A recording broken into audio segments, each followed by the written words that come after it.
Hi everyone and welcome back to my YouTube channel.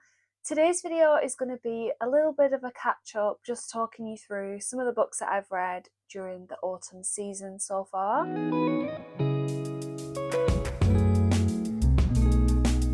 Fingers crossed, this video should sound a little bit better than my previous videos, just because I've recently got a little microphone, so I'm testing that out today. So please do let me know if the audio sounds better or if you preferred the old audio. So I thought I would just do a bit of a catch up to talk you through some of the stuff that I've been reading recently. A couple of these I mentioned in my previous video, which was book recommendations for like this time of year, but I don't think I went into them in much detail and what I liked, what I didn't like.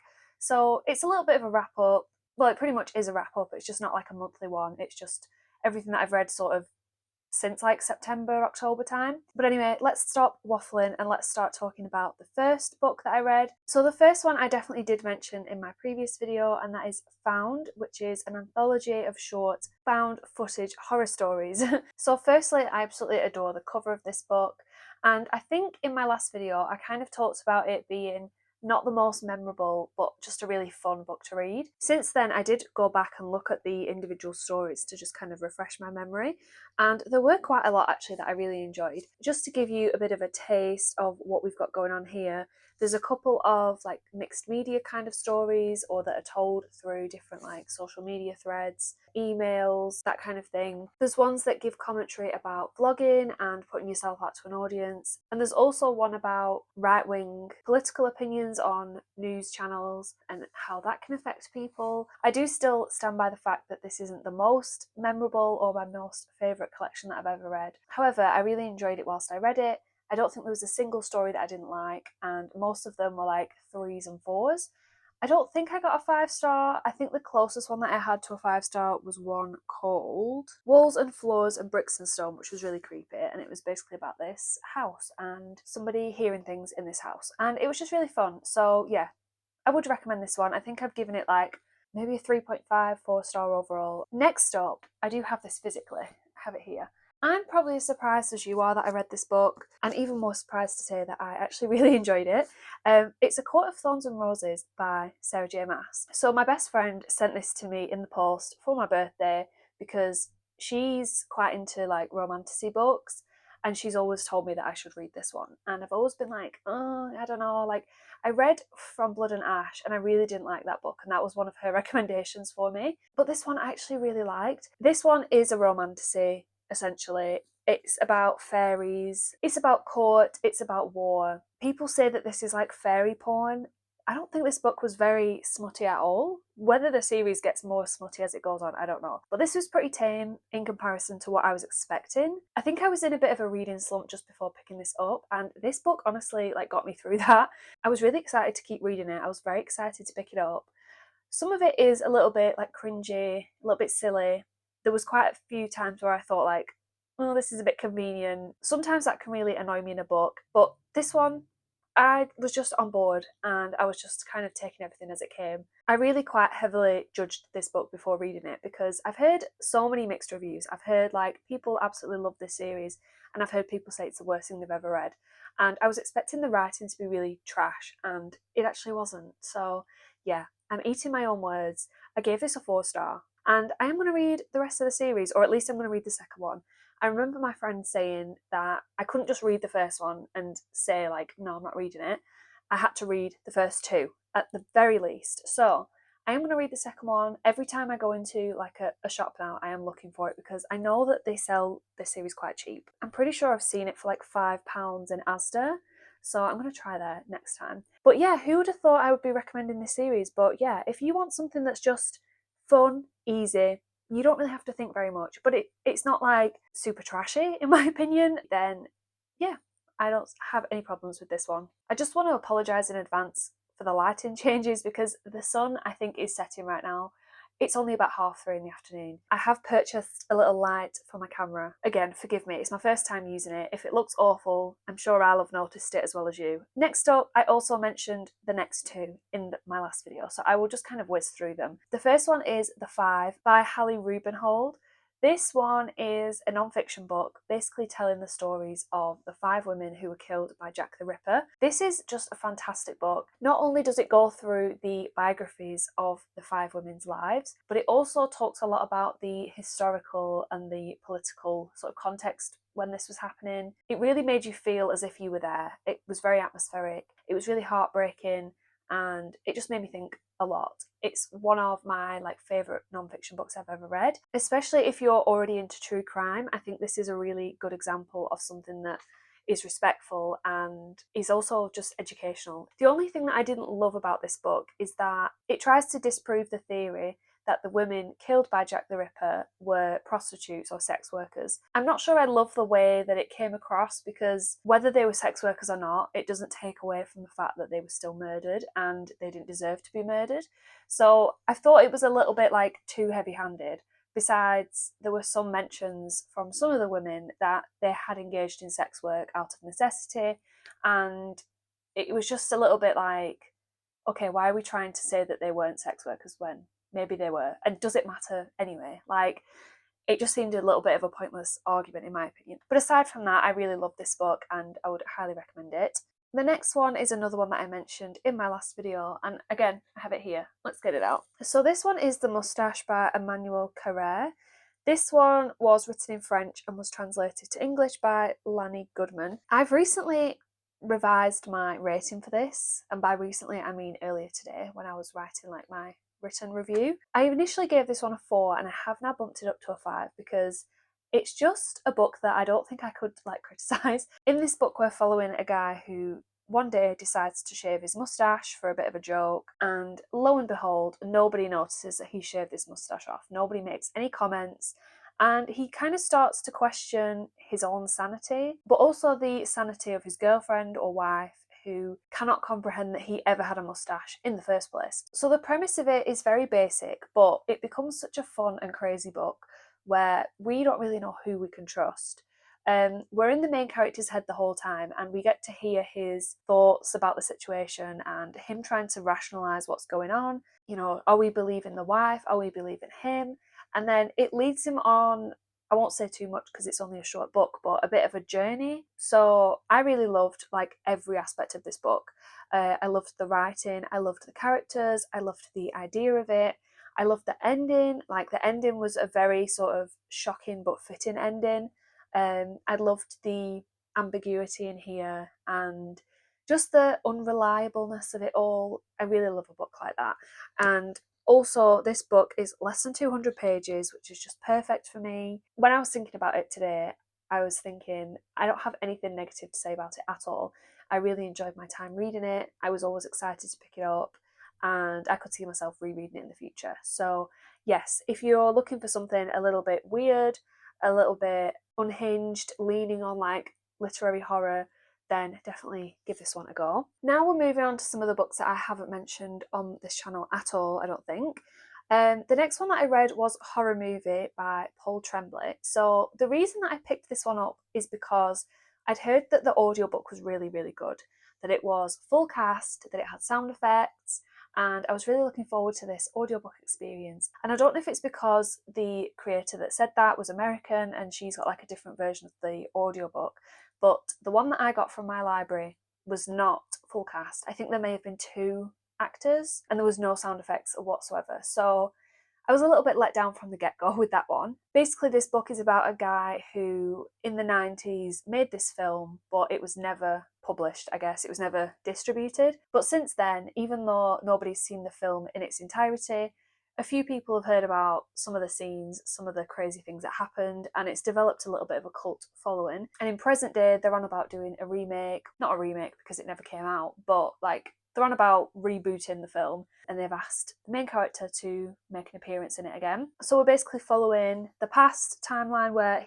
they're making this film in the 90s. We're following the screenplay of the film itself from the 90s, and then we're following the present day. I ended up just feeling like this book was kind of meh. I didn't like the main character. The audiobook narrator, he sounded kind of sleazy and just not very likeable. I wasn't really invested in him at all, and we're following him throughout. The previous timeline was kind of interesting, seeing them filming it, But again, I wasn't super invested. I didn't really understand why this film had got such a cult following. The screenplay itself wasn't amazing. Like, I just found it all a bit eh. I thought the ending like should have really impressed me, but again, I just kind of wasn't invested. I didn't really care what was going on. So anything could have happened and I still would have felt like, okay, that's fine. So I've ended up giving it like a 2.5 out of 5 because I feel like that's just straight down the middle. I don't think I could say that I really liked this book. I don't think I really disliked it. I'm just very meh. And I remember feeling this way about one of his other books, A Head Full of Ghosts, but then I did really like Cabin at the End of the World. So yeah, who knows? Maybe I'll read more from him, maybe I won't. Maybe it's just going to be like a hit and miss situation. Then the next one I read was another novella because I just need short books at the minute. So this one is And Then I Woke Up by Malcolm Devlin. This one has been on my TBR for quite a while. It's basically like a zombie slash apocalypse story, but with a different take on it. So I don't want to say too much about what it actually is because it does come as a bit of a surprise.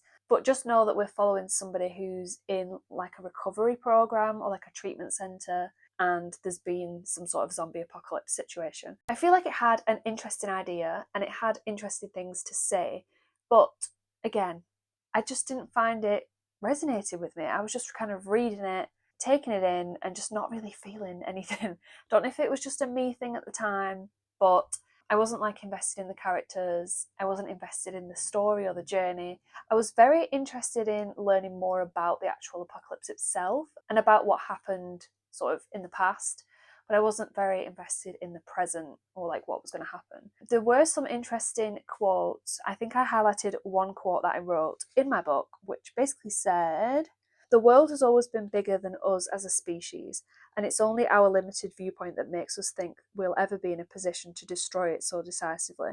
I felt oddly confident that something of the natural world would endure. Something would make a paradise of the shithole state that our species seemed destined to leave the environment in." So I did highlight that little section, and it made me think about like the game The Last of Us and how that is such like a green game full of nature. And it did make me feel a little bit hopeful that inevitably when our species does something catastrophic and wipe ourselves out, that the world will maybe prevail without us.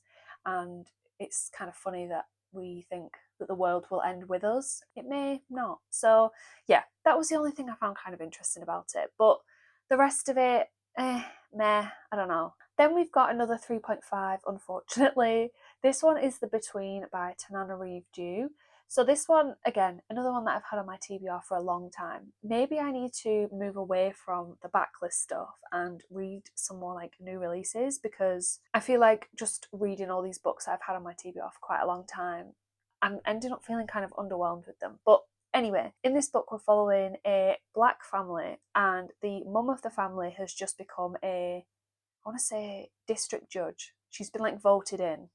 I don't really know how the American legal system works, but either way, she's very successful in what she does. But our main guy is a little bit morally grey, which is quite interesting. And the family dynamics were really good in this book because there's quite a lot of arguing, there's a lot of, are they going to stay together, are they not? There are two kids who are sort of in the middle of all this. And all this is kind of escalated because they're receiving racist hate mail, we think in response to the wife becoming a district judge. But then we've also got this like supernatural slash paranormal thing going on with our main character, whereby he almost drowned when he was a child, and that's always kind of left a lasting impression on our main character. I can't remember his name, that's why I keep calling him main character.